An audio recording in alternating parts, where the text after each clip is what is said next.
Senhoras e senhores, estamos aqui em mais um episódio do nosso podcast Não é uma Receita de Bolo. Sempre trazendo aqui histórias inspiradoras, entendendo se há alguns padrões nessas histórias que nós possamos usar para crescer nas nossas empresas também. Estou aqui com meu amigo Wesley Venâncio, que divide aqui esse bate-papo comigo. E hoje nós estamos recebendo aqui um convidado muito especial, um grande amigo, um cliente meu também, né, empresário, na área da moda masculina. Estamos aqui com o Vinícius Marins, né? Seja muito bem-vindo, Vinícius. Muito obrigado, pessoal. É um prazer estar aqui. Vamos lá, vamos ver se eu consigo contribuir alguma coisinha aí para a jornada de vocês. Com certeza. É um prazer tê-lo aqui, Vinícius. E sabendo assim do sucesso da sua empresa, a Harbor, né? É assim que se pronuncia mesmo, Vinícius? Sim, som de R mesmo, Harbor. Harbor. Você é muito jovem, né? E já tem uma empresa com a expressão que tem. Conta um pouco da sua história enquanto empreendedor, de onde você vem, quem é você, né? Porque a empresa nasce de você, né? Sim, sou jovem, mas já tem quase 10 anos aí nessa jornada. Comecei ali meados de 2016. Eu venho de outra área, na verdade, fazia engenharia civil, né? Fiz elétrica, depois transferi para civil, trabalhava na área, na prefeitura, na Secretaria de Habitação, mas a minha meta até então era trabalhar no serviço público, né? Mas eu sempre fui muito correria, comecei muito cedo e nunca gostei de ficar quieto e sem evolução. E quando eu entrei no serviço público eu percebi que não haveria muita meritocracia, né? Fazia de várias coisas ali para tentar crescer, tentar ser reconhecido e achei que seria muito difícil nessa área. Foi aonde eu comecei a ver um instinto ali de empreendedor, né? Comecei a ver que, na verdade, para eu ter realmente os resultados que eu queria através do meu esforço, seria empreendendo. Aí comecei com várias coisas, ali bem do início mesmo, vendi carro, peguei até, uma história que eu conto que é engraçada, peguei até um carro com meu pai que foi embaixo d'água. Meu pai me vendeu um carro que foi embaixo d'água. Gastei uma grana com o carro e depois não consegui recuperar quase nada. E aí fui tentando fazer AutoCAD para outros engenheiros e fui tentando. E aí caí na questão da moda, que era uma coisa que eu já gostava. Eu e meus amigos saímos da cidade para ir para Goiânia, para outros lugares, para comprar roupas. A gente personalizava, chegava, ajustava. E aí me deu um instinto. Eu fiz um cruzeiro em 2014 com os meus amigos também. E lá foi onde eu tive a ideia da marca. Me apaixonei pelo conceito marítimo, né? Um conceito que é muito ligado à moda masculina, o homem forte, íntegro, né? Aquele conceito meio de marinheiro. E aí comecei no início vendendo no carro mesmo, vendia para amigos e ainda continuava na prefeitura estudando. E comecei a marca também. Chamei algumas costureiras, comecei a comprar alguns tecidos e eu sempre fui muito ambicioso. Então eu queria, para mim era 880, não tinha meio termo. E comecei com uma coisa que eu dou muito conselho hoje para as pessoas fazerem, que é trabalhar com o dinheiro do fornecedor, né? Eu não tinha dinheiro, peguei R$ 2.000 emprestado ali, comprei umas roupas em Goiânia, o cara me deu um desconto lá, com essa margem eu vendi. E nisso eu já comecei atrás das distribuidoras de tecido. Nas distribuidoras eu vi que eu podia comprar direto de fábrica, mas ali eu vi que as fábricas tinham uma quantidade mínima. E ali comecei a estudar sobre o convencimento de pessoas, né? Vendas mesmo, que vender é convencer gente, resolver problema e conseguir fazer as pessoas fazerem o que você precisa fazer. E as minhas primeiras vendas, na verdade, foi convencendo os fornecedores a liberar uma venda de fábrica para mim. Então, fazer eles acreditarem no meu potencial. Naquele momento só podia comprar pouco. E eu lembro até hoje, os fornecedores não podiam vender, o mínimo era muito grande, era 100 metros de tecido.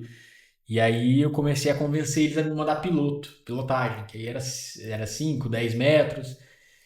E ali eu vi que quanto mais eu escalonasse para trás, né, começasse a comprar das origens, comprasse melhor, eu poderia vender melhor ainda e criar um negócio único, né? Se eu comprasse distribuidor, todo mundo teria igual. Mas comprando de fábrica, isso seria mais facilmente escalonado e teria uma exclusividade. E o negócio cresceu muito rápido, assim, de 2000 eu comecei eu tinha 21 anos, comecei ali com esses R$ 2.000, ao final, completando um ano, eu já tinha faturado quase 1 milhão. Nossa. Você falou 2.000, mas você tinha 21 anos, 2.000? Hã? Não. Comecei com R$ 2.000. Ah, R$2.000. Foi. Achei 2.000 anos. Não, foi em 2016, eu tinha 21 anos. E aí eu comecei com esses R$ 2.000 emprestado e a coisa foi girando. E chamei as costureiras, construí lá onde era a fábrica inicial, na parte de cima, chamei a galera e comecei do zero mesmo. E com essa fabricação veio o atacado, né? Então, meu foco no início, justamente para dar volume, era o atacado. Então, fabricava, vendia. Por que você começou a visualizar o seu negócio como atacado? Ou seja, para vender para outras pessoas que vão vender. É porque todo mundo que é fábrica, né, tem essa dificuldade com o escoamento, né? Você precisa de volume. Então, se você vai fabricar um produto, na roupa não é diferente, você precisa de uma escala maior de escoamento. Para você vender no varejo, você tem que aguardar o mercado te absorver ali, te conhecer. Agora, se você vende para o B2B, né, para outras empresas, você vende maior quantidade e a pessoa vai revender para lá, você consegue ter uma rapidez maior, uma previsibilidade maior do que você vai fazer, para quem você vai vender e consegue ter um fluxo maior que sustenta essa fabricação, né? Como eu queria ter uma marca, desde o início eu era multimarcas, né? Peguei ali para começar, mas o meu objetivo era ter marca.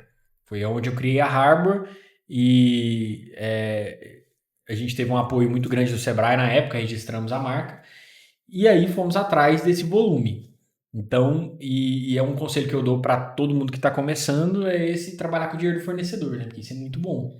Então, comecei a ter limites logo no iniciozinho ali, e esses limites foram me dando possibilidade de comprar, fazer, vender, pagar o meu fornecedor e ter uma sobra. Então, até 2018, até a gente já ter ali chegado já a nossos quase 3 milhões de faturamento, a gente ainda não tinha crédito bancário, era dinheiro de fornecedor girando. Então, isso foi muito bom para mim, porque a gente não pagava praticamente nada de juros, girava muito rápido, vendia muito rápido. Então, é uma metodologia que muitos empreendedores usam, né? Essa alavancagem com o limite que o fornecedor vai te dando. E é algo interessante para quem está começando. Né? Por isso o logo, então, é uma âncora. Sim. Pelo conceito marítimo. Isso. Harbor é porto, né? É porto. Harbor significa porto em inglês, né? Quando eu comecei, tinha um significado mais pragmático, né? Que era... eu tinha vários outros nomes que eu queria, mas todos tinham registro. Então, eu fui no Harbor, deu certo, foi isso mesmo. E a âncora foi o que estava mais próximo ali, a gente criou o escudo. Hoje tem um significado muito maior. Né? Hoje, depois que eu converti, né, hoje eu sou cristão, eu ressignifiquei isso e eu remeto essa criação não a mim, porque eu não fiz branding, eu não tinha nenhum conhecimento, foi o que surgiu. Então, eu acredito que era para ser, Deus colocou isso no meu caminho e por isso tem dado tão certo. Né? É interessante quando você fala de trabalhar com o dinheiro do fornecedor, Sim. Porque essa é uma métrica muito importante na gestão financeira, que são 2 indicadores, que é o prazo médio de recebimentos e o prazo médio de pagamentos, né? E o que muitas empresas hoje cometem erros é em comprar à vista, né? Isso. As pessoas começam... Você fala muito disso, inclusive. Eu falo cliente, muito. E sei dizer que você fala muito disso. É uma coisa assim que as empresas elas precisam entender que fluxo de caixa só se faz com financiamento do fornecedor. Sim. Né? Você tem que ter sempre um prazo médio de pagamentos muito maior do que um prazo médio de recebimentos. E o que muitas empresas que entendem isso, o que elas fazem para girar caixa? Elas simplesmente dão desconto, fazem promoção. Mas aqui dão estoque, né? Exatamente. Eu preciso, para você pagar para mim, se você pagar aqui para mim à vista, né, eu te dou 20% de desconto. Aí a pessoa que não entende a questão da gestão do fluxo de caixa, o que ela faz? Eu estou ganhando. Mas, na verdade, quem ganha é quem faz o caixa girar mais rápido.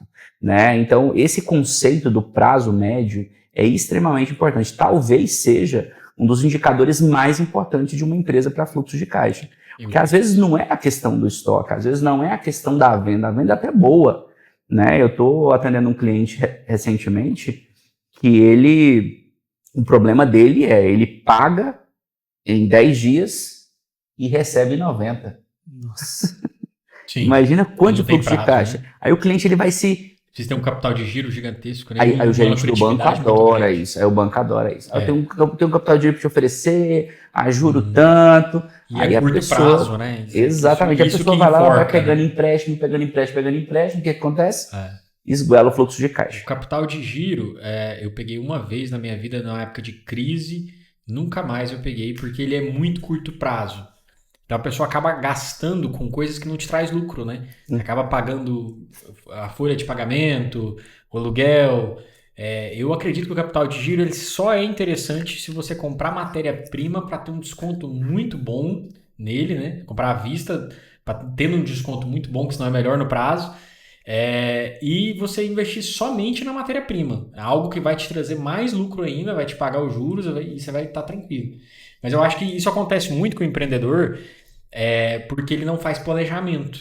Aí é mais racional você pagar à vista para você não ter riscos e você acaba mitigando esses riscos, igual o senhor falou, vendendo, liquidando o estoque, que é o meu dinheiro que eu tenho ali, eu pago ele, mas isso eu acho que fazendo um bom planejamento financeiro, você entendendo esse recebimento, o que você precisa de capital ali, o que você vai realmente vender, né? A sua gestão de estoque muito boa, muito acertada, é a melhor forma, porque você acaba fazendo o seu caixa justamente com esse fluxo de pagamentos, de recebimentos acertados e uma compra bem feita, porque a compra também tem que ser bem feita. Se você vai pagar a prazo aquele produto e você não tem acertadamente o quanto você vende, em que prazo você vende, quanto você demora para vender, na verdade, né? Não é o prazo de pagamento. Você precisa estar bem acertado nisso, porque senão você fica com o produto parado que você tem que pagar.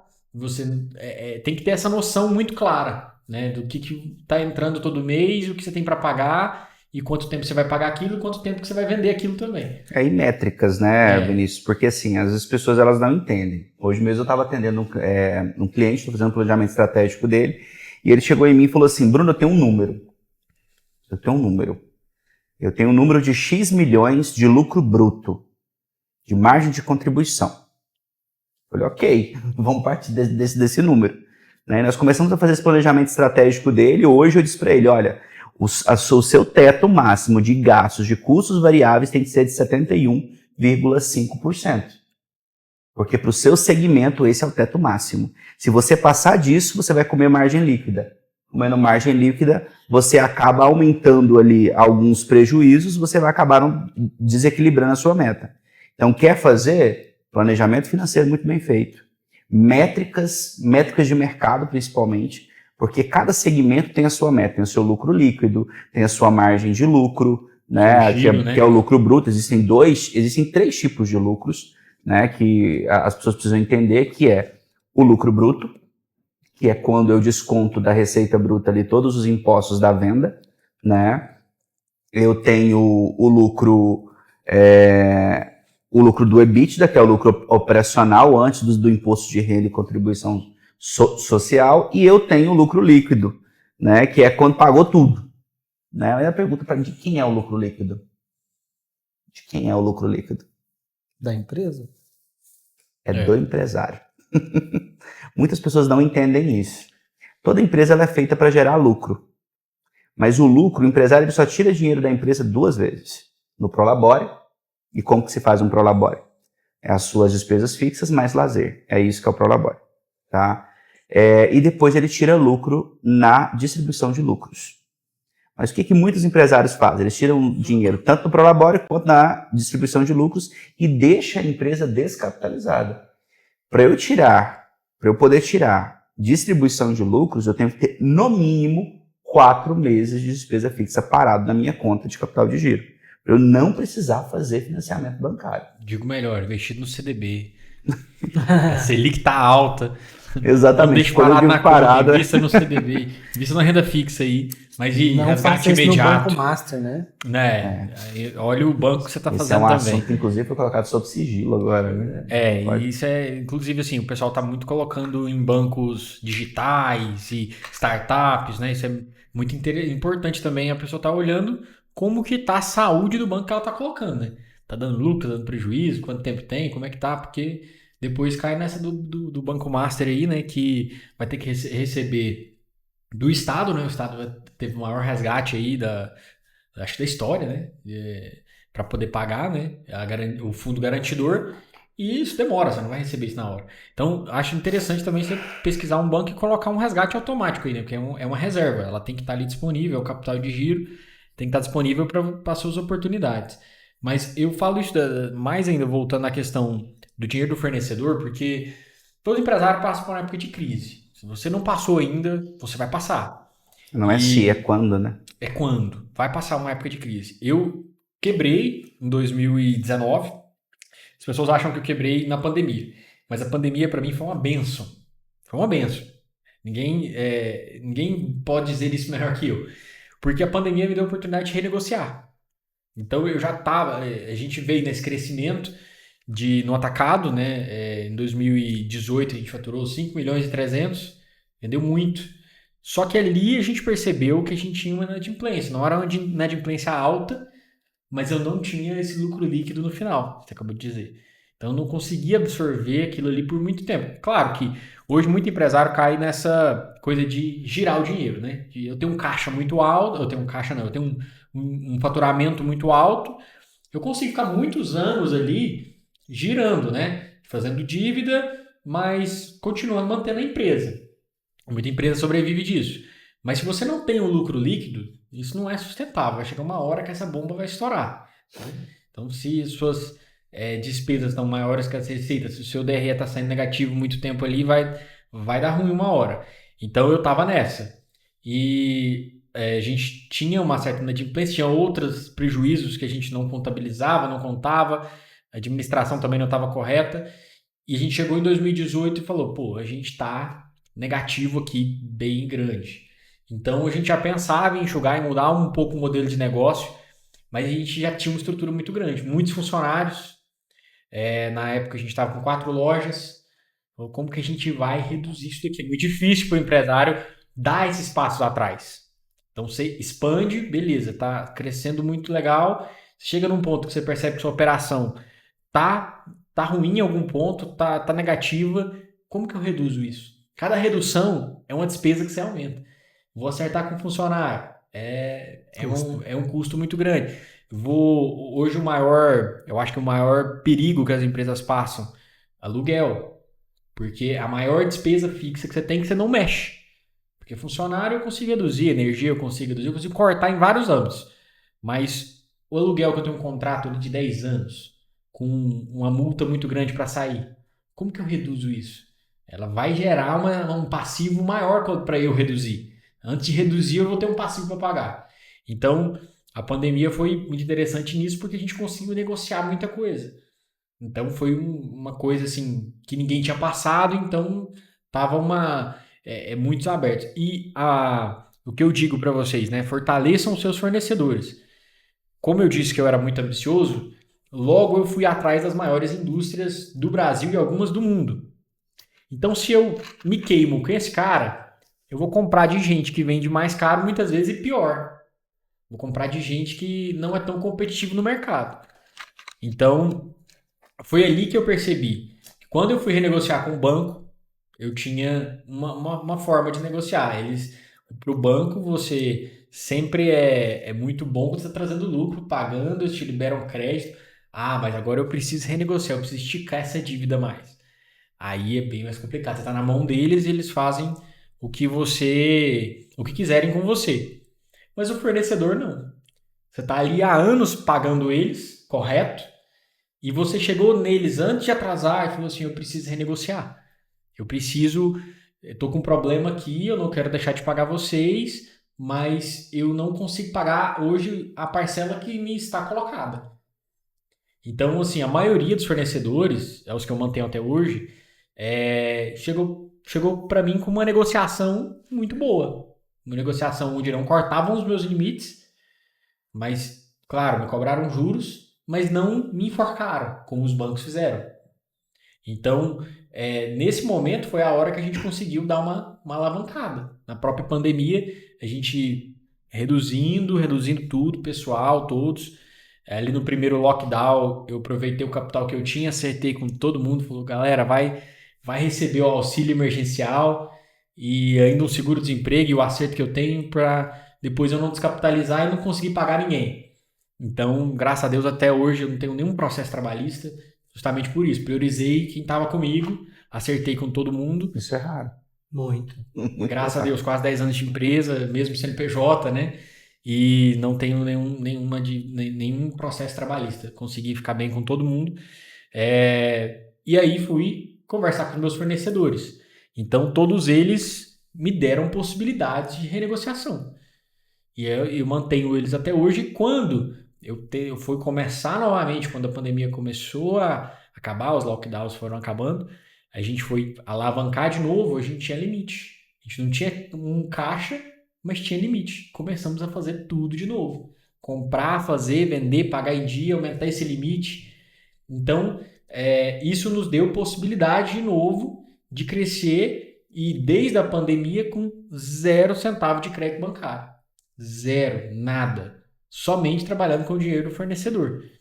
E fazendo o nosso próprio caixa, fazendo a nossa própria reserva, trabalhando dessa forma, pagando em dia, gerando confiança com o fornecedor, porque ele, na verdade, é o que nos garante. Bons fornecedores.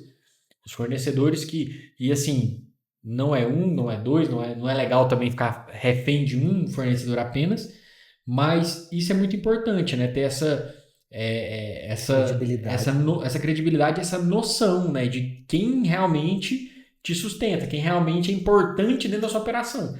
O cliente é muito importante, é o mais importante, é o verdadeiro patrão da empresa, né? Mas o fornecedor também, ele é muito importante, ele é realmente quem te sustenta, igual eu falo, você não tem como fazer uma boa venda se você não compra bem. Se você comprou mal, você já entrou no jogo perdendo, né? Então, comprar bem, saber negociar, ter fornecedores que realmente fazem questão, né, dos clientes é uma das partes mais importantes, acho que, de toda a operação, né? Vinícius, você disse que quebrou. Sim. E nós não queremos saber somente ingredientes que foram importantes para o sucesso, mas também ingredientes que você teve ali na sua receita que te fizeram sucumbir por um momento. É o que eu mais gosto de falar, porque na verdade eu até digo que eu não sei exatamente o que te dizer que você deve fazer, mas eu sei dizer muita coisa que não fazer. Então, exatamente essa é a minha pergunta. O que não fazer, né? Quais foram os seus principais erros nesse momento? Eu acho que o excesso de confiança, né? Eu cheguei até um ponto, pensa, um garoto de 21 anos, que sem dinheiro nenhum de família, sem quase crédito bancário, sem investidor, sem ninguém, fez em um ano, faturou seu primeiro 1 milhão. Então, fiquei muito confiante. Fiquei achando que eu conseguia qualquer coisa. E todo mundo só me dizia isso, que eu conseguiria. Algumas pessoas me deram alguns conselhos e para ir um pouco mais devagar eu não quis ouvir. Quis ir sempre acelerado.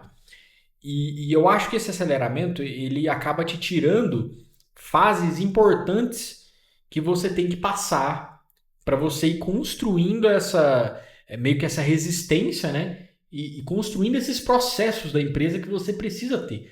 Então acelerei muito, coloquei o pé no acelerador muito grande, porque estava muito bem até certo ponto. E dali já tinha feito um caixa legal, um capital legal que se esgotou assim, ó. Foi muito rápido. Então o dinheiro, o faturamento, ele é muito relativo. Ele vai e vem de uma... Você está acertando muito, você demora um tempo para construir um capital. Com um erro, aquilo ali se esvazia muito rápido. E o conselho que eu dou para muita gente hoje é comece devagar, comece aos poucos. Muita gente me pede conselho, eu quero começar uma empresa, assim, vou abrir um empreendimento tal, vou juntar as economias da minha vida para abrir um empreendimento gigantesco. Tinha até um amigo meu que queria abrir uma loja nossa em outra cidade, e aí eu dei conselho para ele. Falei, cara, pega umas roupas minhas consignadas e vai vender lá. Vai vender para seus amigos lá. Não, porque eu quero abrir uma loja, tô com dinheiro ali e tal.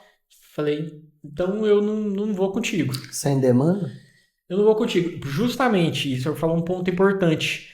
Porque a demanda, ela vem com o tempo, através do conhecimento do cliente sobre você. E isso é gradativo, né? Não adianta eu colocar 1 milhão de investimento num lugar aqui, claro que vai dar aquele boom, né? Mas isso não vai se sustentar no longo prazo, porque muita gente ainda não te conhece e principalmente não confia em você ainda. Então tem aquele lastro de confiança que vai realmente sustentar o cliente na compra recorrente. Isso é com o tempo. Então, para quem está começando que não tem um grande capital aí para queimar, eu sugeriria, comece mais devagar, comece aos poucos, comece do jeito que dá, porque aí você vai construindo essa confiança do cliente, também essa noção sua de quais são os erros, os acertos dessa operação, quais os processos que tem problema, onde que vai, como você vai regulando isso. Vai amadurecendo. Vai amadurecendo ao longo do que vai entrando de necessidade, de demanda, você vai atendendo, vai construindo, se torna uma coisa mais sólida, né? Eu acredito que nem todo empresário precisa quebrar. Tem muita gente que fala, né? Todo empresário para ter sucesso precisa quebrar um monte de vezes. Eu não acredito nisso. E eu já quebrei. A maioria já, né? No Brasil é complicado você encontrar um empresário que não quebrou, né? Complicado, mas eu acredito hoje, fielmente, que uma pessoa sábia ela não vai cair nos buracos que o inteligente vai cair. Uma pessoa que se acha muito inteligente, ela vai cair nos buracos muito grandes. Mas um cara mais sábio, que sabe ouvir, por exemplo, esse nosso podcast aqui e pegar lições que outras pessoas cometeram de erros e ser sábio o suficiente para falar, pô, entendi isso aqui, vou me aprofundar mais, vou estudar mais, vou contratar umas assessorias muito boas, igual a do Bruno, por exemplo, e não vou cair nesse buraco que o cara que se acha muito inteligente caiu. É aí que tá a sabedoria, né? Você não precisa ser o mais inteligente, mas você pode aprender com o que os inteligentes fizeram de errado, né? Outros erros que você pode ter cometido? Eu acho que ter tentado atender muitas vertentes também, ter tentado ser o melhor em muita coisa. No geral, eu acho. Em 2018, a gente abriu o maior showroom de moda masculina para atacado do Brasil. Ao mesmo tempo, a gente foi para Marketplace. Ao mesmo tempo, a gente abriu outras lojas. Muitos canais, ao mesmo tempo, sem ter amadurecido nem maturado um primeiro para ir para o segundo. E também tentando atender vários públicos. Não tendo uma persona ideal, não tendo o público ideal, não tendo desenhado isso muito certinho. Então, o cliente chegava na minha loja e falava, eu quero ter tal coisa. Eu não vou dar um jeito, vou te atender no outro dia, né? Eu achava que eu não podia perder nenhum público. Seria abraçar o mundo, né? Exatamente. E quando a gente conseguiu fazer o negócio dar certo de verdade, foi quando a gente realmente abriu mão de boa parte do público. Foi quando a gente segmentou, entendeu a nossa persona, o nosso público, quem a gente queria atender, e eliminou boa parte do que realmente não condizia com essa persona que a gente queria atender. Então isso foi um erro muito grande também. A gente tinha muito estoque, muita coisa, mas muita coisa parada, muita coisa que não gerava, porque a gente queria atender todo mundo, a gente queria atender qualquer demanda que chegava, falava, não tenho agora, então não posso perder essa venda, tenho que ter. Então, quando a gente escolheu o nosso nicho mesmo, o nosso produto, através de quem a gente queria atender, foi onde a gente viu que realmente estava sendo. No começo, para todo empresário, isso é um problema, porque vai te dar uma queda, né? Eu lembro na época que a gente perdeu muito seguidor, a gente caiu assim pra caramba. Perdeu não, selecionou, né? Exatamente, mas primeiro tem a perca, primeiro tem a dor, né? Você dói pra caramba, porque seu faturamento cai, aqueles clientes vão saindo, você vai, putz, nossa, aqui e tal. Só que depois você começa a ver as pessoas fiéis realmente ficando, porque as pessoas começam a realmente te entender e se identificar com você, se identificar com a sua empresa, com a sua marca. E aí essas realmente são fiéis, elas não são clientes que vêm e vão por causa de qualquer coisa, ela vai embora. Não, eles realmente ficam porque eles se identificam. Só que se você não é especializado em nada, se você não tem desenhado o que você é, não tem como se identificar. Né? Como que a gente vai se identificar com alguém que atende todo mundo, que é bom para todo mundo? Generalista, né? Sim, Não tem um público atirar para todos definido, os né? lados, né? Exatamente. Mas eu acho que todo empresário cai nessa. Sim. No comecinho, né? Você vai assim, mas tal cliente quer tal coisa. Deixa eu... sobre essa questão que você acabou de falar, no marketing a gente chama de identificação de público, Sim. alvo, persona. Né? Uhum. Então você escolher um nicho de mercado, um público específico, entender esse público, os hábitos desse público, otimiza demais a produção de conteúdo, as campanhas publicitárias, a customização até do próprio produto. Então você consegue comunicar com a pessoa certa, otimizando os recursos que você tem disponível. Eu vou além, eu acho que é a primeira coisa que você tem que fazer. Eu acho que é a hora que você fala assim, eu vou abrir uma empresa. Beleza. Quem eu quero atender? É menos doloroso do que depois, né? Quem exatamente eu quero atender? Aonde essa pessoa vai? Qual a praça que ela frequenta? Mas quanto ela consome? Tem um processo aí que a gente precisa colocar na mesa, que é a questão do risco. Sim. Seria muito ideal você começar uma empresa 100% planejada. Sim. É um sonho de todo mundo. Mas hoje no nosso país nós temos uma cultura muito diferente. Né? É muito difícil hoje você abrir uma empresa, por exemplo, e você fazer um plano de negócios. Uhum. É muito difícil. Pouca pessoa. Você vai falar para um empresário que vai abrir uma empresa, você tem que fazer um plano de negócios, igual o Sebrae pede, entendeu? Igual muitos investidores pedem. Aí o que é isso? Eu vou fazer uma análise do SWOT, eu vou fazer um diagrama de Ishikawa, eu vou analisar o cenário, pesquisa de mercado. Enfim, as pessoas não fazem isso. Então eu penso que existe uma linha muito tênue que precisa ser considerada, que é a questão de ser conservador, mas não ser conservador demais a ponto de parar. Sim. Porque o risco, ele é inerente à profissão do empresário. Sim. Ele é inerente. Você corre risco todos os dias. Todavia, o risco precisa ser calculado. E só se calcula riscos com planejamento. Concordo. Mas você vai começar uma empresa, entenda que você tem que correr risco. Tem. A gente não a vida se vive para frente, mas eu não consigo visualizar um cenário de amanhã com 100% de clareza. Então sempre existe uma margem de erro. Claro, se eu tenho algo planejado, se eu sei onde eu estou pisando, a marca que eu estou vendendo, o serviço que eu estou oferecendo, eu posso fazer isso. Quando eu estava na Ambev, eu passei 5 anos lá. E quando eu fui abrir a minha empresa, eu demorei 1 ano trabalhando nos 2 lugares. Eu trabalhava na companhia durante o dia e atendia durante a noite. Às vezes eu atendia cliente até 2 horas da manhã. E entrava na empresa no outro dia às 8. Eu acho que é isso justamente... Para fazer uma transição. Eu acho que é justamente isso que eu falei, de você começar aos poucos. Né? Porque aí você vai testando. Isso que você fez é prudência. Sim. Ao invés de, vou largar a empresa... Vou largar a empresa, vou pegar todas as minhas economias, vou abrir minha empresa aqui, aí eu vou ver o que dá. É o que muita gente faz. Então, isso que você fez, você, claro, assumiu um risco. O risco do seu tempo, do seu investimento e tudo.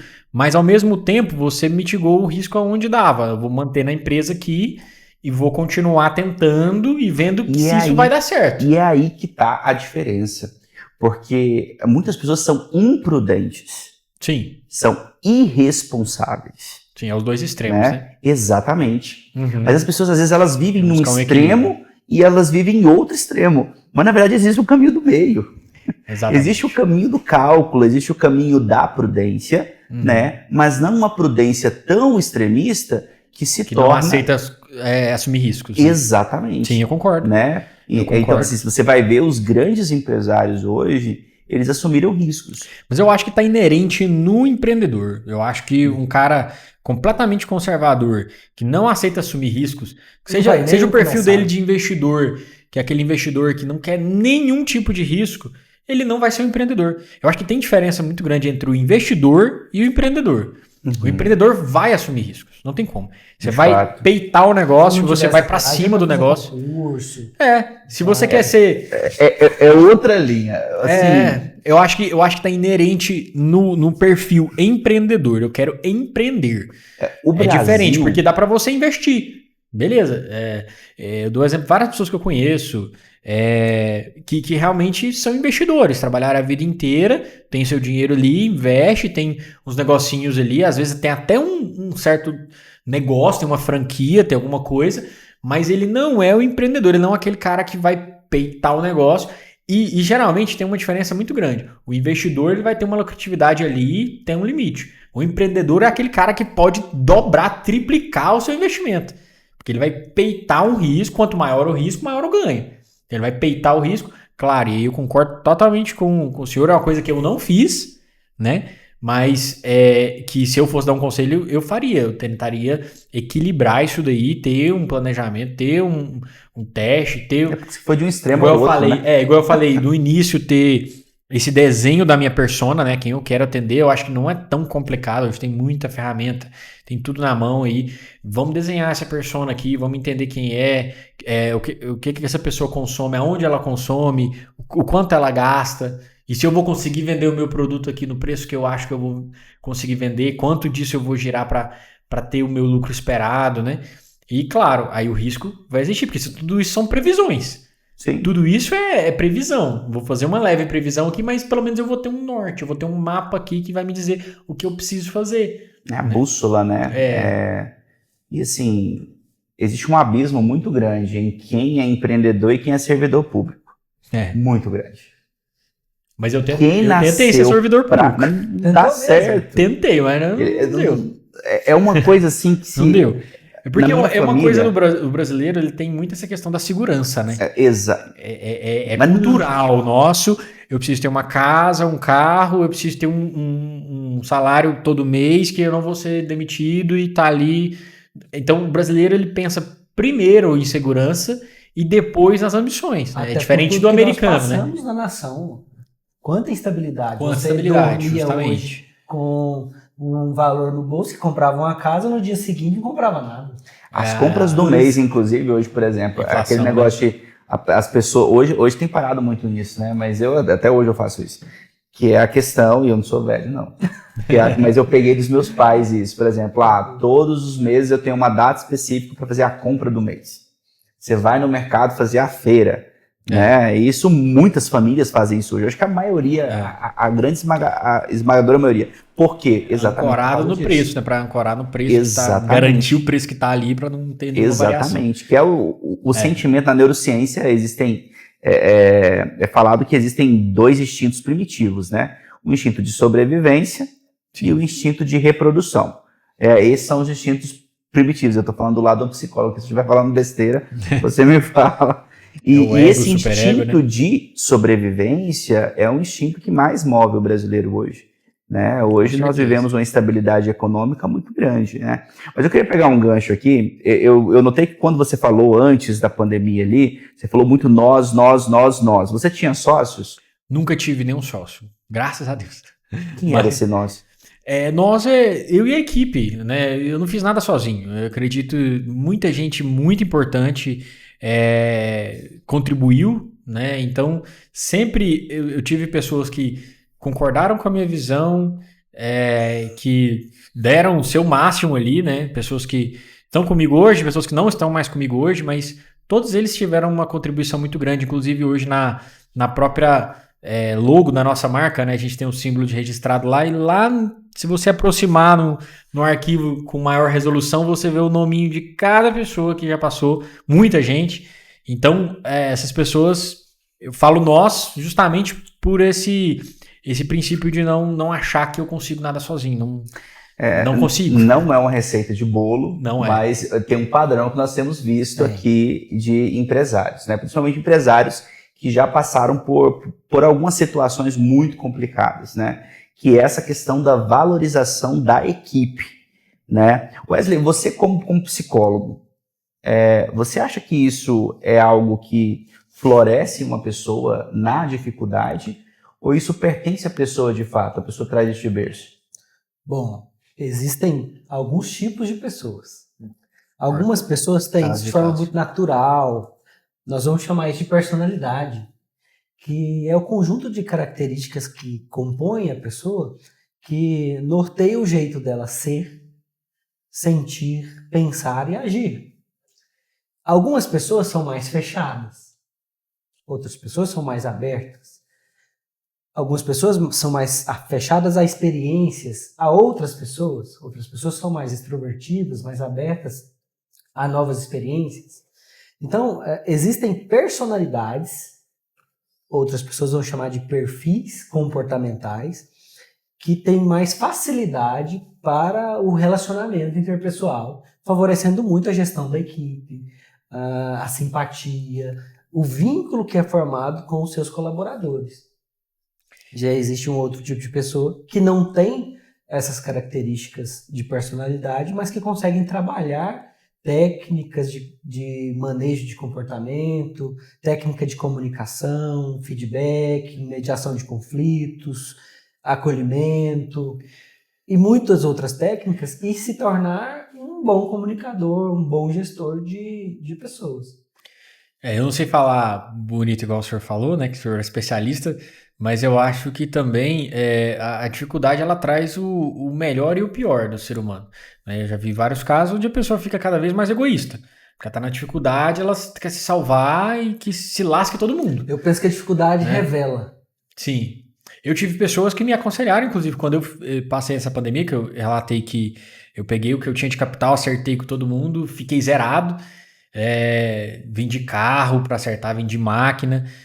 Muitos empresários me deram conselho de, cara, você não faça isso não acaba com o seu capital, vai empurrando esse negócio aí, vai girando e mantém seu capital aí, porque você vai manter a empresa viva. E estrategicamente talvez seria o correto, mas eu acredito que isso hoje conta mais da empresa do que propriamente somente os clientes. Moralmente não Todas seria. essas pessoas, elas conhecem a Harbor e falam da Harbor. Então imagina se eu tivesse, nesse momento, deixar todo mundo na mão. Elas estariam falando da empresa hoje, e para quem fala bem para 1, né? Quem fala mal, fala para 10. Então, essas empresas estariam contando o que a Harbor fez com elas no momento de dificuldade. Então, eu tenho pessoas que vão se agarrar ao eu acredito que isso também é algo cultural, psicológico também, mas também de valores e princípios. Ela vai se agarrar, eu preciso me salvar, né? E vou deixar todo mundo nessa hora de dificuldade. Agora, existem outras pessoas, como o senhor mesmo falou, depende de cada um, que vai falar, não, tudo beleza, tô na dificuldade, mas tá todo mundo nessa, vamos valorizar também quem tá aí, eu não posso pensar somente em mim, e eu preciso fazer o que é correto, apesar desse momento de dificuldade. Né? Então, outro padrão, né? Coerência. Sim. É um padrão muito marcante, né, Bruno? Nós temos percebido muito isso nos empreendedores, empresários que a gente traz aqui. A coerência. É você falar e cumprir. É a credibilidade, tanto com o fornecedor, com o cliente, com o colaborador. Eu acho que é um aspecto muito importante, né? A confiabilidade que a pessoa tem. Sim. E esses momentos de dificuldade vão ser os momentos que vão te aflorar essas coisas, né? Então, é o momento que você tem que realmente ter definido o que... Porque eu acho que todo ser humano tem que definir em um momento da vida adulta os seus valores, os seus princípios, né? Essa é a minha régua, pra cá eu não vou. Então, você já estabelece isso, é pré-estabelecido, né? E aí se apresenta esses momentos, você já sabe o que fazer. É isso que eu vou fazer, independente da minha situação. Então, e também isso traz mais resiliência também, né? Você vai chegar a um ponto que você sabe, pô, eu faço o que é necessário, eu não vou ficar aqui remoendo, me lamentando, vou fazer o que tem para fazer nesse momento, o que eu tenho para fazer é isso, então eu vou fazer e espero pelo melhor, né? Vinícius, aproveitando o ensejo, eu sempre gosto de pontuar que eventualmente vocês têm algumas características muito pessoais mesmo, que contribuíram para que vocês tivessem o sucesso que têm.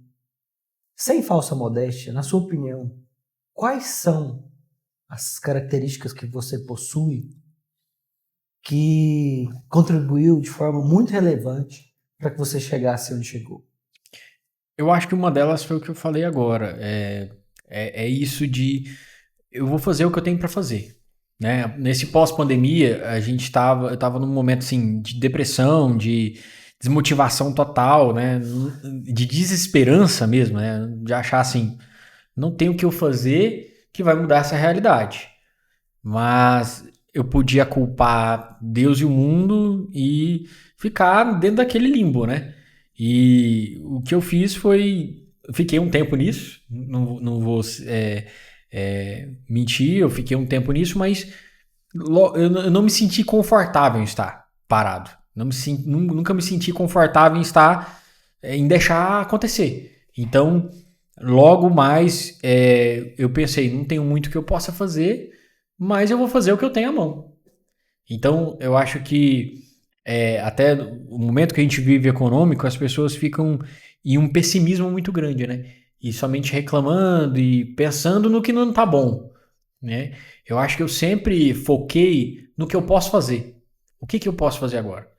Tá dando errado? Tem alguma coisa dando errado? Tudo bem, mas sempre há algo que fazer. E eu acho que isso começa com a autorresponsabilização. Bem estoico isso aí. Né? Uma coisa que...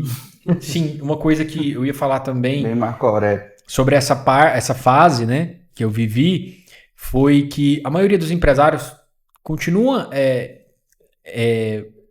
massageando esse ego e culpando os funcionários, e culpando o governo, e culpando os fornecedores, os clientes que me deram calote, e não focam no que eu fiz, o que eu realmente fiz que me trouxe até essa situação. Por mais que alguém realmente tenha feito alguma coisa e tudo, mas o que você vai conseguir controlar é você mesmo. É o que você permitiu, o que você fez que permitisse aquela situação chegar àquele ponto. E algo que me fez reavivar rápido, né? Porque foi rápido também, do mesmo jeito que a gente cresceu rápido, quebrou muito rápido, mas depois, em menos de um ano também, de novo, a gente estava bem já, foi essa capacidade rápida de reconhecer os erros. De, pô, isso aqui tá errado. Eu não vou ter ego, não vou me massagear, se eu preciso fechar a loja, se eu preciso reduzir o tamanho, vou fazer isso e vai ser rápido. Eu não vou aqui ficar me remoendo, vou ver o que eu fiz de errado, vou tentar entender isso, vou reconhecer. Né? Eu lembro que quando a gente fechou essa mega loja que a gente montou no Jundiaí, eu cheguei pra equipe e falei, gente, tá lindo isso aqui, não tá? Tá sensacional, tá tudo beleza. Mas tá errado. Tá errado, eu errei. Tá ruim isso aqui, a gente precisa repensar toda essa situação. E você sempre teve facilidade para voltar atrás? Não tive.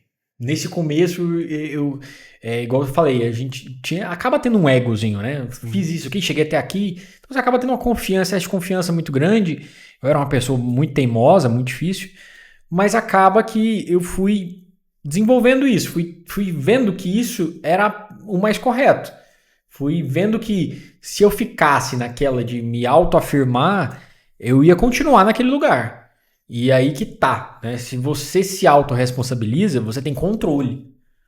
Porque você vê o que você pode fazer. Mas se você responsabiliza o outro, você não controla. Quem fez o que com você, o que de ruim que aconteceu, né? Quais situações aquelas pessoas se te proporcionaram, não. O que eu fiz. Eu sempre tentei focar nisso, o que eu fiz de errado e o que eu posso fazer agora. Então, aquilo se muda, a gente foca naquilo, destrincha aquilo, repensa aquilo 1 milhão de vezes. Então, aquilo te dá uma base para, pô, pelo menos esse erro aqui eu não vou cometer de novo, pelo menos essa coisa aqui não vai me pegar novamente.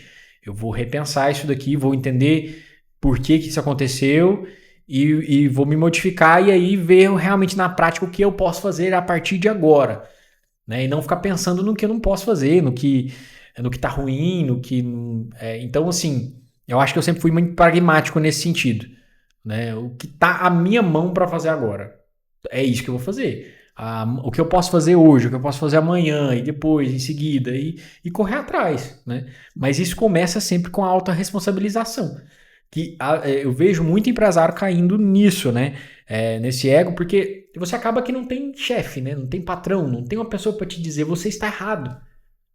Né? Às vezes até os próprios parceiros são difíceis de falar, porque o cara é dono da própria empresa, então fica um pouco com receio de apontar o dedo e falar assim, isso aqui tá errado. Você tem que repensar isso aqui tá errado, porque muitos empresários não vão aceitar isso bem. Você vai falar, o cara vai, opa, não, peraí, não é Perdi assim. muito cliente por causa disso. O Bruno já me falou mesmo disso mesmo, porque é uma coisa muito latente no empresário mesmo. Ele, muitas vezes, a pessoa decide ser empresário porque eu não quero mais ouvir nada de ninguém. Mas é um narcisismo isso, né? Assim, inclusive... Mas é muito comum. O primeiro capítulo do meu novo livro, já estou escrevendo o outro, já estou no segundo livro, né? Eu falo muito sobre isso, que é a questão do narcisismo. O empreendedorismo é uma terra fértil para narcisistas. É uma terra fértil. Sim. E não necessariamente esses narcisistas não vão ter resultados. Sim. Não necessariamente. E a gente precisa deixar muito claro aqui que existe... porque o narcisismo traz autoconfiança, e a autoconfiança é necessária também, né? Assim, o cara pode alçar um voo aí. Mas a gente precisa deixar muito claro aqui que existe o transtorno de personalidade narcisista. Um extremo. E existe o traço de personalidade narcisista. Eu ia falar isso, inclusive. Eu acho que o narcisismo é um extremo, né? Mas acaba que existe um... E todo mundo tem um traço todo mundo tem alguma coisinha narcisista. Eu acho que tem que ter. É uma autoproteção. Esses dias eu ouvi uma história inclusive no meu primeiro livro eu coloco essa história, que é o rio, o Narciso, ele vai olhar ali no rio e ele cai, ele morre afogado, né? E o rio começa a chorar. Né? O rio começa a chorar e as árvores ali perguntam pro rio, mas por que você está chorando? O Narciso só pensava nele, né? Só pensava nele. Por quê? Porque quando Narciso se olhava nas minhas águas, eu conseguia me ver nos olhos de Narciso. Até o rio era narcisista, né? Então, assim, só que isso precisa ser muito comedido. A questão do ego, o ego inflado, ele é muito, muito perigoso exatamente porque ele cega. Ele cega demais. Então, assim, entender os seus limites, entender até onde você pode ir, entender com quem você está trabalhando. Porque o grande problema do empresário narcisista hoje é o conselho de puxa-sacos. Ele traz para perto dele pessoas que endossa o próprio pensamento. Passam o ego, entendeu? E quando a pessoa tem dinheiro para queimar, o que ela faz? Ela faz isso durante muitos anos, porque muitas vezes ela tem resultados positivos, tem uma linha final que é um lucro líquido positivo, mas ela tem funcionários doentes. Ela tem pessoas que ficam doentes perto dela. Né? Mas a minha pergunta que eu quero fazer para você... Às vezes mesmo sem lucro líquido, que é o que eu falei, que é o que muito empresário cai. Eu fico girando meu faturamento aqui muitos anos até eu perceber que, cara, isso aqui tá ruim. Isso aqui empresa tem que ter lucro. Empresa tem que ter lucro. Por favor. Empresa precisa ter lucro. Você se arrepende de alguma coisa? Olha, me arrepender, não vou mentir, né? Eu me arrependo. Me arrependo, sim, de muitas coisas. Muitas delas eu já citei aqui. Mas eu não fico focado, eu não fico pensando nisso, sabe, em arrependimento, porque eu acho que era necessário, não tinha como ser diferente. Uma vez com uma consulta com um psicólogo também, estava bem mal nessa época, e ele me falou, você precisa perdoar esse Vinícius lá atrás, porque ele não sabia o que você sabe hoje. Não falar isso. Você não sabia o que ele sabe hoje. Então, acaba que é isso. Arrepender, a gente arrepende mesmo. Não tem como falar, não me arrependo de nada. Não, porque a gente olha para trás, a gente olha aquilo que a gente cometeu, esse arrependimento é necessário. Porque é aquela dorzinha, aquela culpazinha que vai te fazer crescer. Tem que falar assim, nossa, mas eu fui... E será que não foi isso que te transformou no profissional que você é hoje? Eu acredito que sim.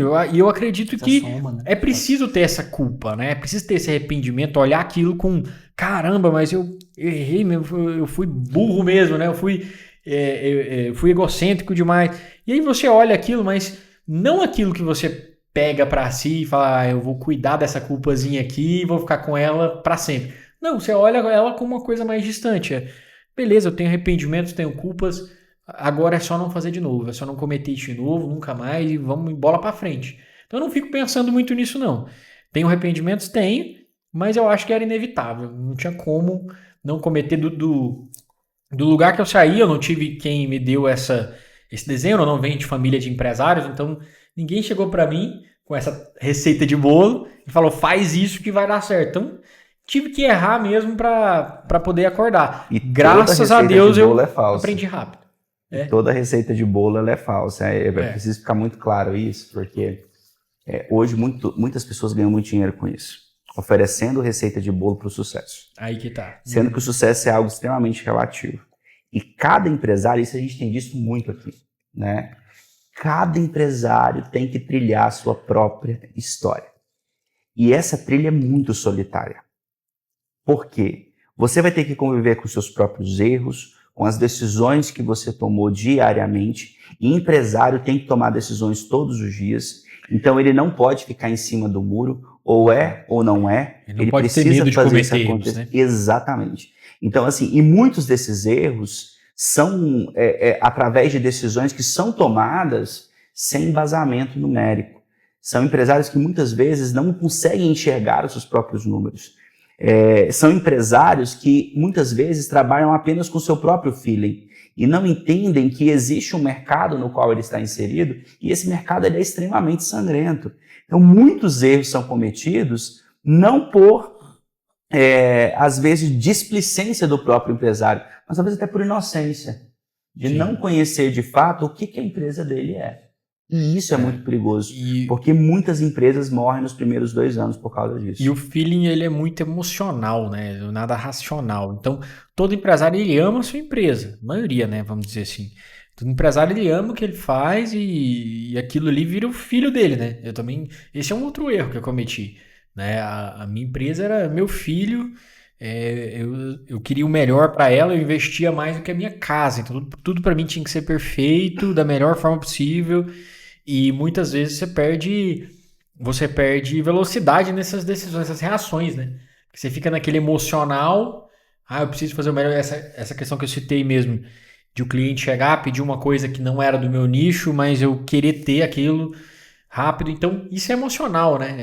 É meio que você pegar a empresa como um filho e você não sabe perceber os problemas que seu filho tem. E aí você vai no emocional, no feeling, e peraí, eu vou tomar essas decisões aqui rápidas e do jeito que dá. Então, isso é muito difícil. Você controlar esse emocional, você pôr a régua mesmo e falar, eu vou pensar de forma fria. E é impressionante, Vinícius, aqui no atendimento enquanto psicólogo, às vezes eu fico pensando, nossa, o que seria dessa pessoa, dessa empresa, se ela não tivesse vindo aqui hoje? Porque em muitos momentos decisões são tomadas no calor da emoção, por impulso, baseado em crenças, em distorções cognitivas. E, às vezes, ao sentar com um conselheiro, com um mentor, com um psicólogo... Com alguém de fora, né? Com alguém de fora desse contexto, do olho do furacão, a pessoa consegue expandir a consciência. Uma visão mais holística, né? Eu acho que essa visão de fora mais holística, olhando todo, olhando o seu negócio, olhando os outros negócios também. Né? Mas eu acho que existe ainda assim um problema muito maior ainda, tá? Que é aquela ilusão da separação da vida pessoal da vida profissional. Você acaba criando um personagem para ambas as coisas, você acaba não sendo você mesmo. E muitos profissionais têm perdido a autenticidade por não serem eles mesmos.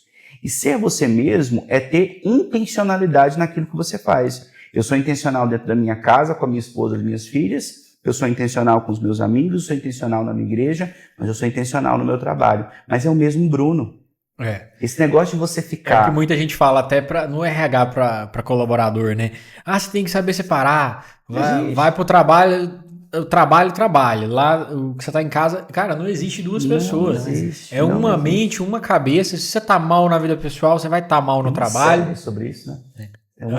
Tem uma série na Apple TV que fala sobre isso. Fazer um implante. Aquela ruptura, né? A ruptura. Ruptura, eu vi isso. É muito louco aquilo. É muito bom. Cara... Não, é exatamente isso. Essa série é exatamente isso, né? Divide a pessoa e a que tá no trabalho foca só no trabalho porque ela nem lembra que ela tem uma vida pessoal. Imagina, as pessoas hoje estão tentando fazer o que aquela série faz. Mas de maneira totalmente errada. É o que a gente faz muitas vezes lá na empresa, né? A gente muitas vezes tem um RH lá que é psicólogo, né? Você tem que sentar com a pessoa e fala, cara, o que está acontecendo? O que você está passando? Né? A gente já pagou psicólogo, psiquiatra para muito funcionário. Porque não adianta. Às vezes a pessoa realmente ela tem uma essência muito boa, ela tem qualidades e valor, coisas ali que você valoriza, mas ela não está conseguindo dar o seu melhor porque ela nem entende o que está acontecendo. E não tem como separar. É uma pessoa só. Se ela está com um problema em casa, ela vai refletir no trabalho. Se ela está com um problema no trabalho, ela vai refletir em casa. Não tem como separar. Se ela não está bem na vida financeira. Outra coisa que a gente faz muito lá também, que é um conselho que eu dou para todos os empresários aí, é educação financeira. Educação financeira a gente faz sempre com o pessoal, porque não adianta você valorizar seu funcionário, pagar bem para ele, se ele não está sabendo gerir esse recurso. Né? Legal. Então vocês têm um programa de educação financeira para colaboradores? Temos. O treinamento de educação financeira é um treinamento dentro da nossa grade mesmo. A pessoa entra, ela vai fazer todos os treinamentos inerentes àquele cargo. Educação financeira é para todos. Todos têm que ter. Seja costureira, seja pessoal do marketing, seja administrativo, loja, vendedor, todos têm que ter educação financeira. Porque se ela não está sabendo gerir o recurso que ela tem, não adianta você pagar mais, não adianta você dar uma bonificação. Se ela tá ali girando em um limbo ali de eu vou pagar a conta, esse mês vou pagar meu cartão esse mês e vou gastar no cartão de novo para entrar o mês seguinte. Paga um cartão com outro cartão. Não adianta. Então ela tá sempre preocupada com a vida financeira dela, tá preocupada com as contas que ela tem para pagar. Uma coisa que a gente faz muito também é um planejamento financeiro nas metas que a pessoa tem, o que eu quero, o que eu quero comprar. Então ela acaba vendo aí também na empresa, a outra coisa que a gente tem lá é que todo mundo ganha variável, ninguém ganha salário fixo. E todo mundo tem uma variável em cima de algo que ela produz, de uma produtividade dela ali. Até as costureiras, todo mundo tem ali algo a ganhar se a empresa vai bem. Legal. Todo mundo ganha se a gente bate meta. Então ela vai ter um plano de carreira dentro de algo que ela vai crescer ali dentro da empresa, resultar em mais para a empresa, para ela ganhar mais. E aí isso entra também no planejamento da vida pessoal. Eu quero comprar uma moto. Então eu tenho essa meta aqui, é o X valor, eu preciso ganhar tanto a mais para fazer uma parcela de tanto. A gente sempre fala disso muito com eles, porque eles tendo essa meta na vida pessoal, isso entra dentro da meta da empresa. Porque eu vou ganhar somente esse dinheiro aqui, mas para quê? O que eu vou fazer? Eu pego muitos jovens lá, vendedores mesmo, que entram lá, tá na casa dos pais, não tem um passarinho para dar água. Então muitas vezes estão gastando com besteira, não tem meta nenhuma, não tem plano nenhum. Então a gente faz um plano com eles ali. Pô, o que você quer? Qual é a próxima etapa da sua vida aqui? O que você vai comprar? Você vai comprar uma moto? Quer comprar um apartamento? Quer casar? Quer fazer o quê? Então vamos planejar isso aqui. Porque se você fizer isso aqui, você vai ganhar tanto, você vai ter tal meta aqui, tal comissão, seu salário vai ser tanto, e você vai conseguir fazer isso. Então entra a meta da empresa dentro de uma meta da vida pessoal dela, né? E aí isso faz muito mais sentido para ela. Tem que fazer sentido, porque muitas vezes o empresário fica ali também só no que faz sentido para ele. Só no que faz sentido para ele. Eu preciso vender tanto. Beleza, você precisa vender tanto, mas o que isso reflete na vida pessoal do seu colaborador? O que isso reflete na meta pessoal dele? Tem que unir isso aí. Isso tem que fazer sentido para ele. Porque senão você fica com essa ideia emocional que a gente está falando, somente do que é para mim. O que é essa empresa para mim? O que é o resultado para mim? Tá, mas para eles não é isso às vezes. A gente fica muito ali, eu quero abrir uma loja ano que vem, eu quero fazer isso. É a minha meta. Mas que cada um deles vai fazer sentido para eles. O que cada um deles vai ver naquilo ali.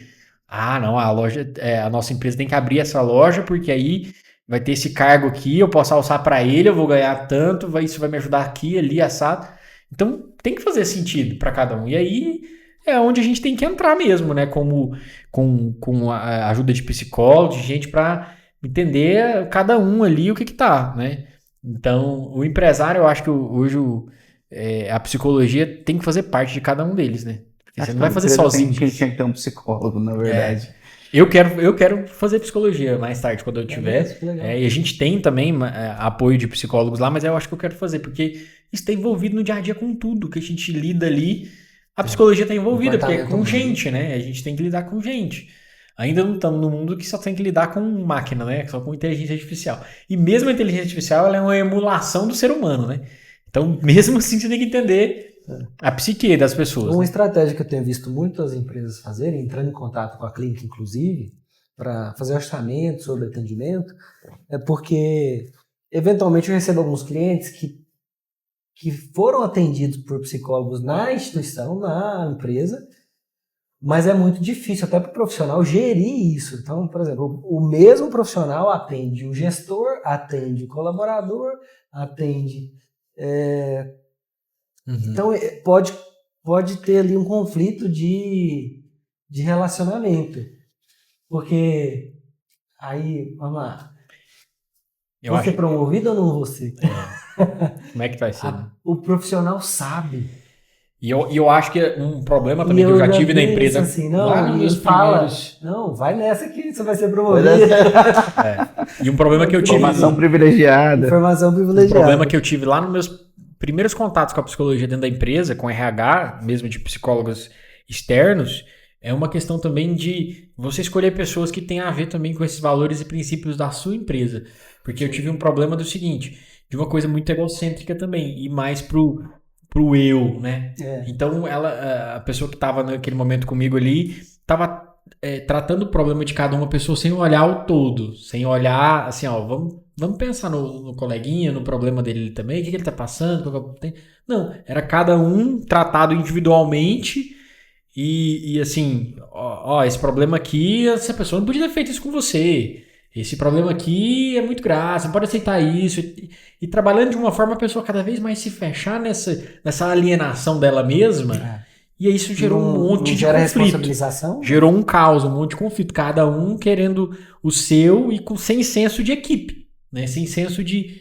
Peraí, gente, é uma galera que eu preciso de todo mundo. Então, na verdade, ao invés de embater, eu preciso convencer cada um a me ajudar aqui dentro. Sim. Então eu preciso ir lá e conquistar cada um e convencer cada um, do que eu ficar tendo embate e só me fechar nessa bolha e me proteger cada vez mais. Então, eu acho que é importante também a escolha desse profissional, né? Qual que é esse profissional que vai entrar? Porque ele vai entrar na psique dessas pessoas, né? E é uma crise hoje. Pode falar. Não, pode falar. Tô falando que é uma ao fazer um orçamento para uma das empresas, uma dessas empresas é a maior empresa do ponto de vista comercial da região que eu conheço, assim. Uma equipe de vendas, um comercial extremamente agressivo. E por ser extremamente agressivo, também causava um certo adoecimento da equipe. E ao fazer esse orçamento para essa grande empresa, nós deixamos muito claro que o nosso objetivo não era tirar a pessoa desse trabalho de excelência, engajado, que o comercial estava fazendo. Pelo contrário, é dar robustez, estrutura, resiliência, para que a pessoa continue performando na empresa. Porque às vezes a ideia é não vamos tirar a performance dessa pessoa, mas vai trazer inúmeros outros problemas.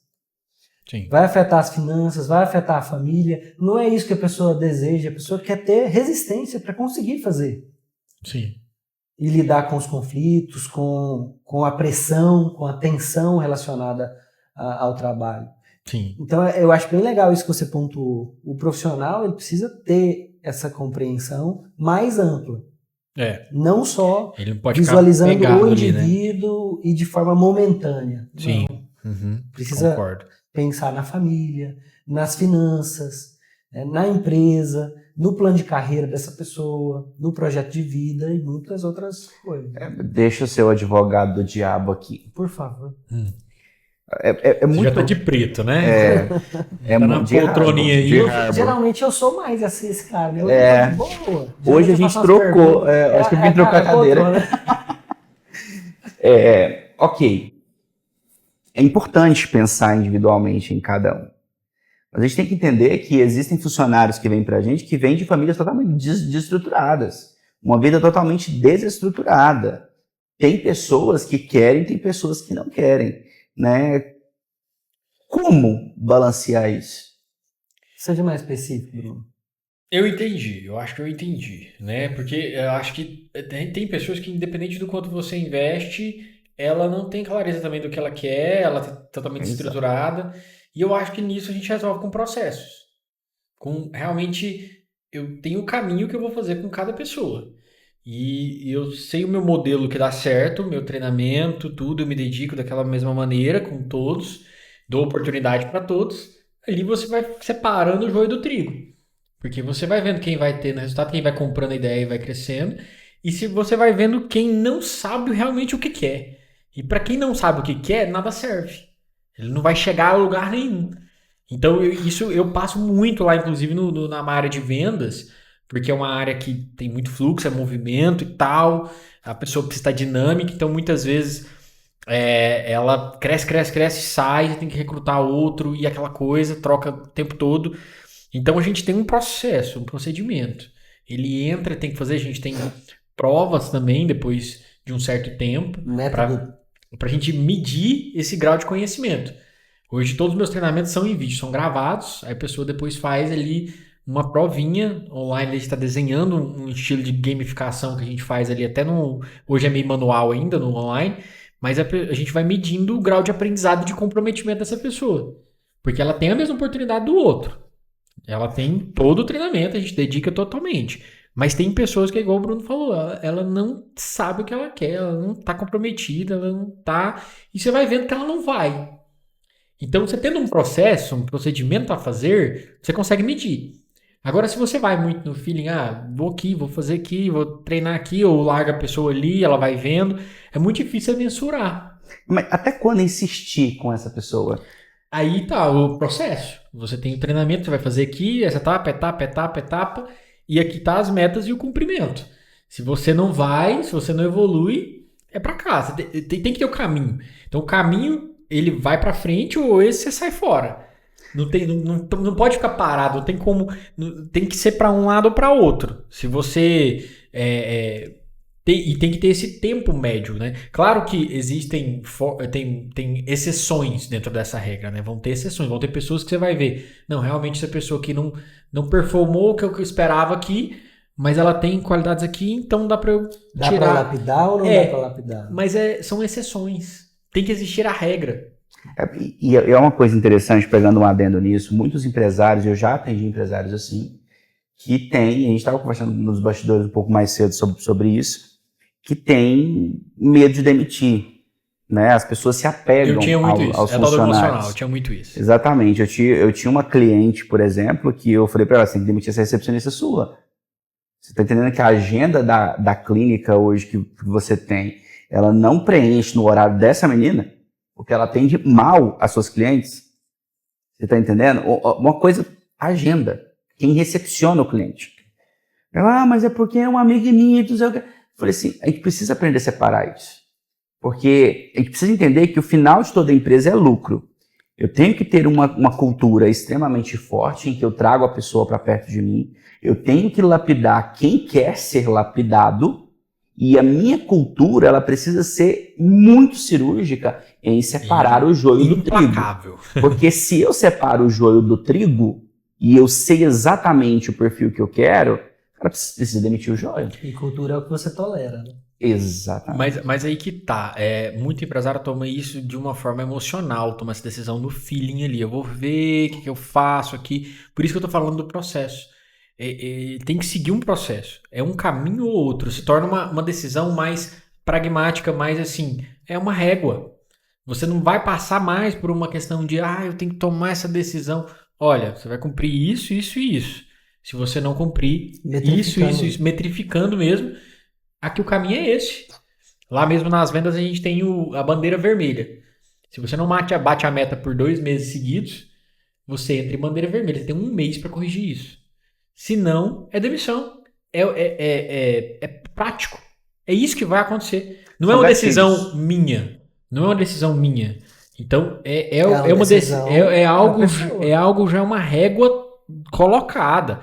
Você passou dessa régua para lá. A gente tem um sistema também de disciplinar, né? A gente tem nosso manual e temos as advertências. Se você não cumpre pós-treinamento, tem uma advertência verbal, depois tem uma advertência física. Se você tem 3 advertências por uma mesma coisa, tchau. Não é uma coisa que eu Vinícius, sou ruim e tô fazendo isso com você porque eu tomei essa decisão. Não, você entrou dentro dessa régua e aqui pra cá. Eu acho que quando eu criei isso na empresa, antes eu sofria muito para demitir. Mas muito mesmo, eu ficava semanas mal. Só que depois, aí eu fui criando mecanismos. Falei, passou daqui, tchau. Não é algo que eu tô tomando decisão porque eu sou ruim. E não é o Vinícius aí mais. você pensa ali, o que a pessoa vai passar? Nossa, mas tadinho da pessoa, vai ficar sem emprego e tal. Olha, a pessoa tem um caminho. Ela entrou, ela tá ciente de tudo aquilo, eles têm que deixar ela muito ciente. Passou daqui, não tem como, você tá desconecto com o que a empresa quer. Você não tá seguindo o caminho que a empresa vai. Por isso que eu falei, é um caminho. Então ele tem que ir pra cá, que é o caminho que a gente desenhou pra você, senão ela vai pra cá. Não tem como. Aí se torna uma coisa mais prática e mais fácil. Chegou ali, é isso. Aí você não tem mais que tomar aquela decisão por um lado emocional, por uma decisão realmente sou eu empresário contra você funcionário. Não, aqui existe um desenho, um processo que as coisas vão seguir. Se você não seguir, é aqui que vai acontecer. Então você tem essa previsão do que vai acontecer. Aí eu tô falando, claro, existem as exceções. Porque existem as exceções, em tudo que é regra tem uma exceção. Então tem um caso ali que você vai ver, não, mas aqui aconteceu um problema na vida pessoal da pessoa. Aqui aconteceu um problema econômico que não deu para bater a meta aqui. Existe aqui também um caso especial. Ano passado eu tive uma gravidez, esse ano eu tive outra gravidez. Então existem várias exceções, onde essas exceções já são esperadas também. Tem uma exceção aqui, tá tudo certo, a gente se adequa ao que é necessário, coloca o peso certo na coisa certa. Mas quando você tem o caminho e a regra, a maioria vai ficar nessa regra.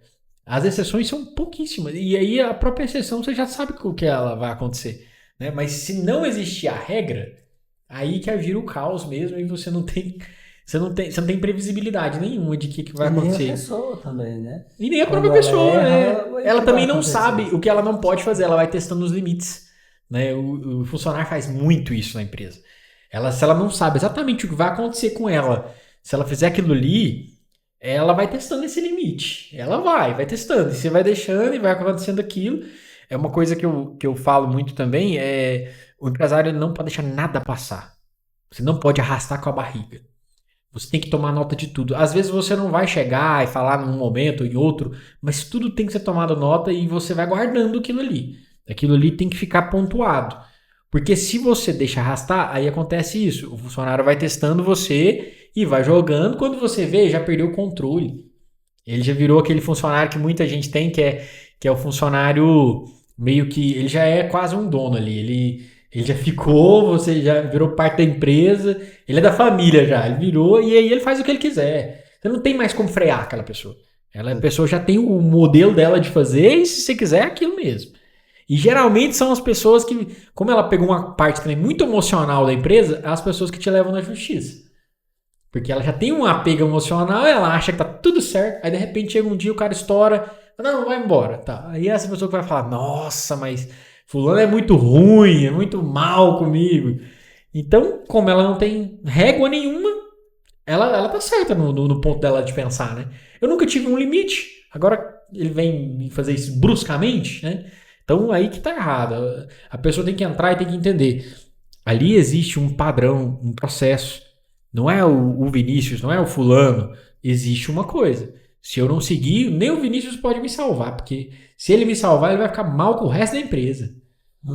Entendeu? Então ele tem que seguir também. Ele também está seguindo algo que ele projetou e que está ali para funcionar. Na psicologia, a gente descreve isso da seguinte forma: quando você coloca uma regra, uma lei, você não deve ser a própria lei ou a própria regra, a personificação dessa regra, dessa diretriz.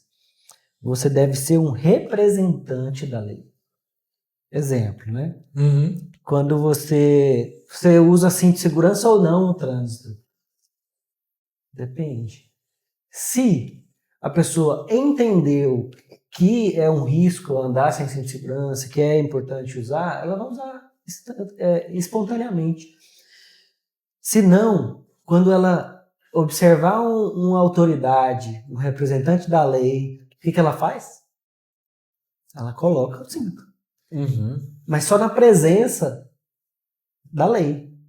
Sim.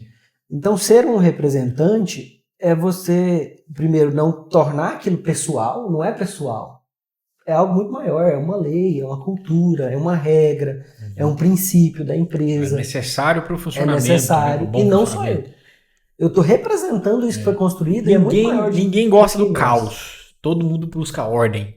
Né? Ninguém gosta de chegar num lugar, tá tudo bagunçado, cada um faz o que quer. Ninguém gosta. Então as pessoas entendem fácil quando existe uma ordem, né? Existe aqui uma régua, igual o senhor está falando. Ela não sou eu, ela é maior do que eu. E eu costumo até dizer para os meninos, olha, não é que eu coloquei isso aqui que ela é de uma forma assim cabal. Se você acredita que isso aqui possa ser feito melhor, não tem problema. Me convença. Vamos fazer isso aqui dessa forma melhor. Convença o resto da equipe. Se eu for voto perdido, tá tudo certo. A gente vai fazer da forma com que você sugeriu. E se ela for uma forma melhor, tá tudo certo. E por isso que eu falo tanto de nós, porque várias dessas regras foram criadas com a equipe. Uhum. A equipe falou, isso aqui não funciona, estamos fazendo aqui, tá dando errado, vamos evoluir isso aqui, vamos mudar isso daqui. A gente muda e vira regra para todos. Então, só que todo mundo tem que fazer a mesma coisa. Ninguém pode estar fazendo qualquer coisa. Então, se você não concorda com ela, vamos discutir, me convença do contrário, convença todo mundo do contrário. A gente vai definir aquela regra e a partir de agora todo mundo vai fazer daquele jeito.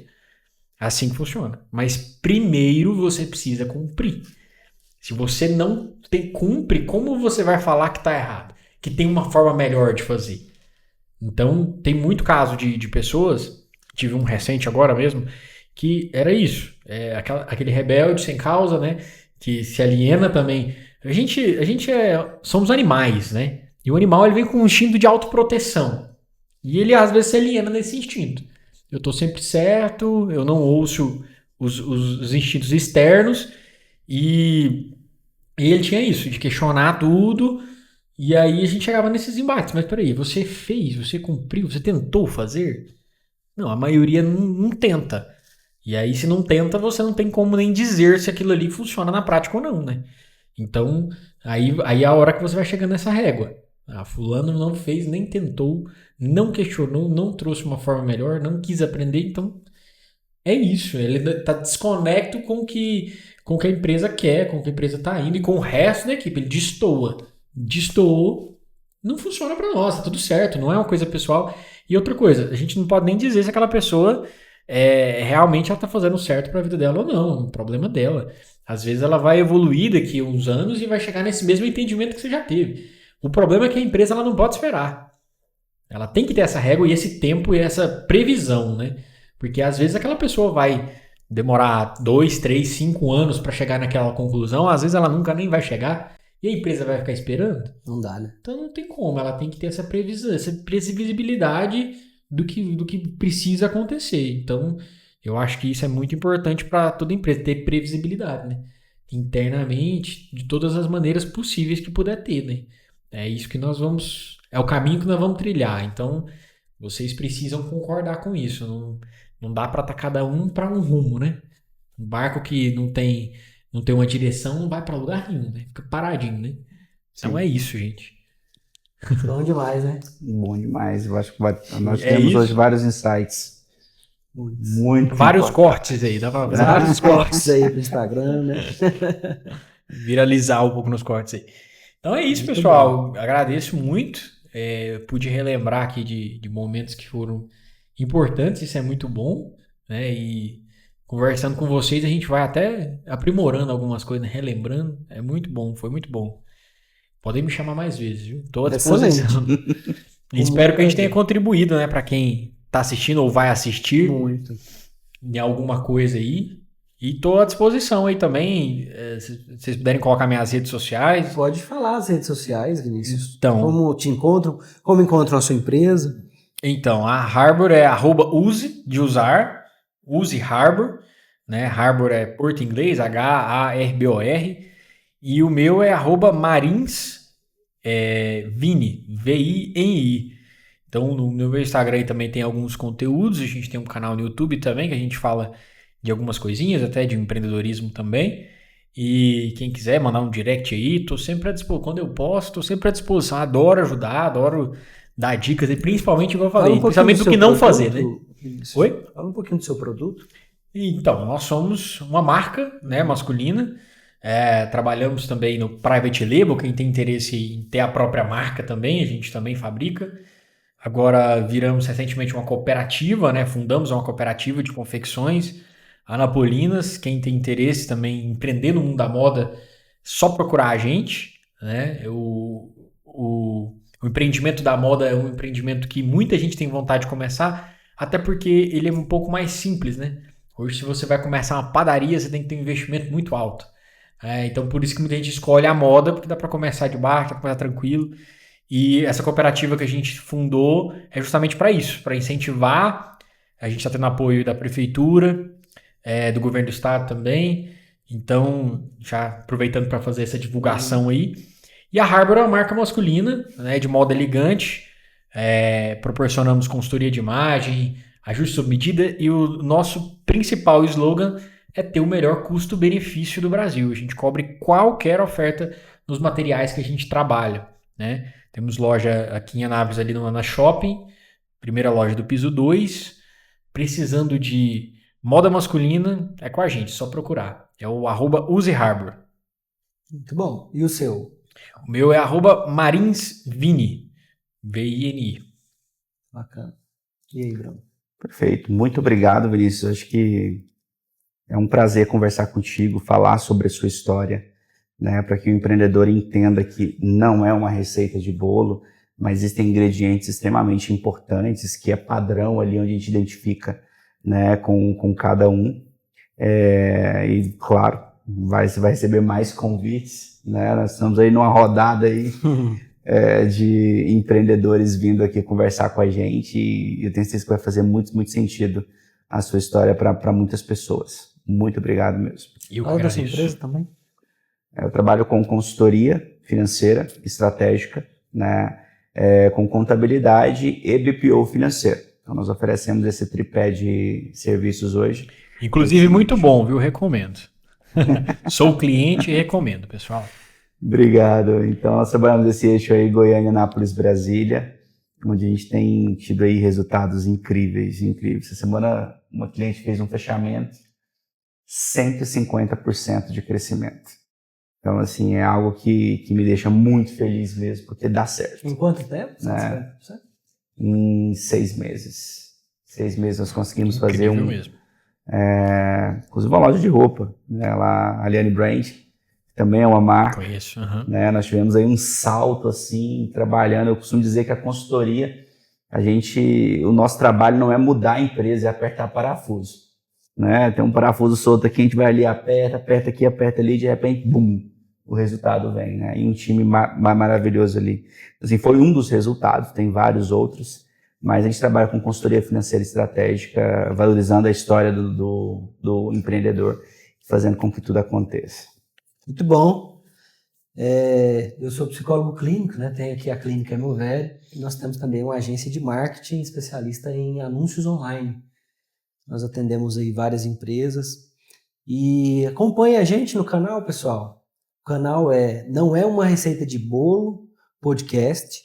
Se inscreva nesse canal, ative as notificações no sininho, deixe o seu comentário, a sua curiosidade, perguntas. A gente pode ir reproduzindo aqui com os convidados, tá? E é um prazer ter você aqui acompanhando esse conteúdo tão rico. Muito obrigado pela sua presença. Obrigado.